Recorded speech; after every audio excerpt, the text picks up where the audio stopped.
The United Kingdom is taking action against Israel in response to its latest offensive in Gaza. Today, the UK announced it is suspending free trade talks and is introducing new sanctions over West Bank settlements. This comes one day after a joint statement released by Prime Minister Mark Carney and the French as well as the British leaders, calling on Israel to end its expanded military operation in Gaza. Let's turn once again to CBC's Janice McGregor, who's in Ottawa for us. So Janice, we had that joint letter come out yesterday, and now things are escalating fast. What's the latest? Yeah, Canada was standing alongside allies, not making a unilateral kind of statement earlier this week, calling on the Israeli military to stop its expansion of its operations in Gaza, saying that the limited, very limited aid it was allowing was wholly inadequate relative to the humanitarian crisis on the ground. And now we have a situation where the others with whom this letter was signed are seeing that this has not been enough and are starting to act. Benjamin Netanyahu rebuffed the letter, and now at least the British are prepared to take action. Coming in today with some new sanctions, including a suspension of what had been talks between the UK and Israel towards a trade deal, saying those are now off, and also adding new specific sanctions against the settler movement in Israel, specific individuals and entities connected with that not facing British sanctions. Here is the UK's Foreign Secretary David Lammy speaking in the British House of Commons earlier this morning. Say now to the people of Israel, I want a strong friendship with you based on shared values, with flourishing ties between our people and societies.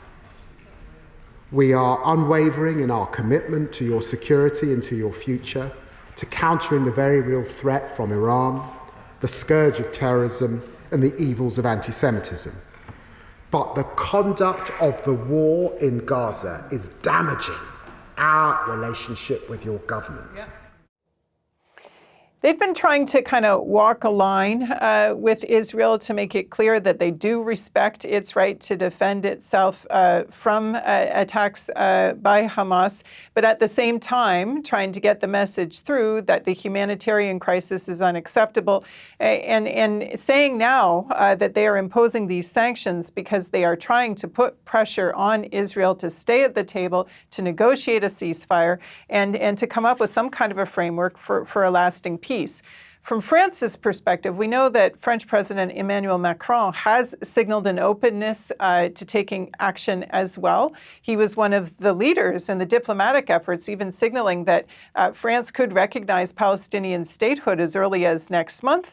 Also among EU leaders advocating for revisiting the cooperation agreements between Europe and Israel going forward, also calling for an end to any kind of arms deliveries for use in Gaza, banning Israeli defense companies from exhibiting weapons or perhaps sending weapons, selling weapons to Europe in the future. So again, trying to use the economic levers available to France, which raises the question, what does Canada do if the other two people with whom it was standing yesterday feel that not enough has been done and are prepared to go further? Now, Benjamin Netanyahu, as I mentioned, rebuffed this letter, said it was a huge prize for Hamas to see these countries saying what they did, said it would invite further atrocities against Israel.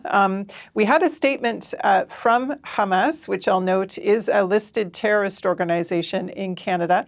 It applauded what Canada, the UK, and France said yesterday. It said it was a principled stance against the Israeli occupation, the siege and starvation policy, it said, targeting Palestinians in the Gaza Strip. It said it was an important step also towards restoring restoring the principles of international law. And just to remind people, there are kind of humanitarian aid principles that if you are delivering aid on behalf of the UN, for example, that you stick to, which is not kind of politicizing or having military deliver aid, but sort of keeping it in the hands of sort of professional organizations who are neutral. That approach rejected by the Israelis, and the U.S. had been brokering compromises, but those falling far short of sort of the efficiency, the scale, and the speed that the UN or some of these other organizations would normally be able to provide.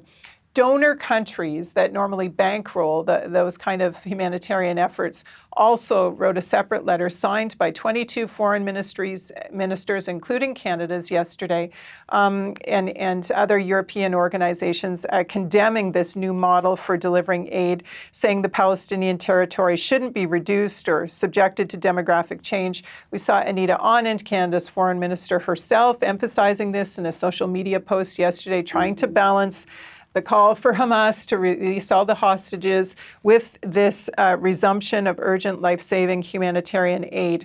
But even that, sort of domestically, sort of controversial. The Center for Israel and Jewish Affairs, now this is a group of spokespeople active in Canada, supportive of Israel, said that the fact that Hamas was applauding the joint statement that Canada was part of on Monday speaks volumes about its misguided premise. It said that the position Canada took with its allies is now undermining its earlier statements that Hamas should have no future in the governance of Gaza, and saying that it now gives Hamas an incentive to continue to reject a negotiated agreement.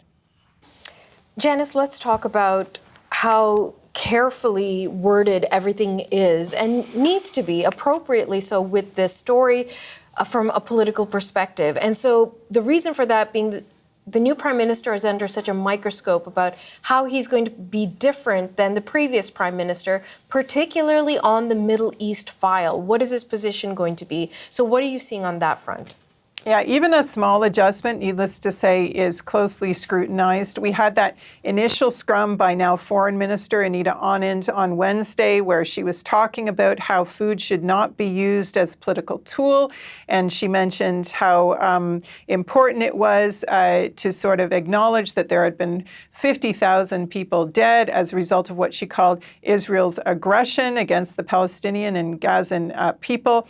But she did not, in her scrum remarks, also acknowledged that it was the Hamas attack on Israel that began this war, and she was fiercely criticized for that. When Mark Carney met with Israeli President Isaac Herzog over the weekend at the Vatican, they were both there meeting on the sidelines of the Pope's inauguration Mass. The readout from that conversation much more explicitly balanced, noting that Carney reiterated the need for Hamas to release all the hostages, lay down its weapons, in an attempt to sort of like walk the line between the two positions. It does raise the question, though, now that other allies are acting and Canada had been speaking in a coordinated voice with them, will Canada also have to now act with more sanctions? It had previously sanctioned some specific individuals involved with the settler movement, for example. Would it do more of that? Would there be other sanctions it would proceed with? We are endeavoring to research that and find out. Carney and his cabinet are at a retreat this afternoon, not available to us or to cameras. The discussion or coordination of Canada's positions on hot foreign issues like this, not on the itinerary. It was supposed to be dominated by domestic issues, but we'll see if events may be overtaking that agenda. CBC's Janice McGregor in Ottawa. Thank you, Janice. You're welcome.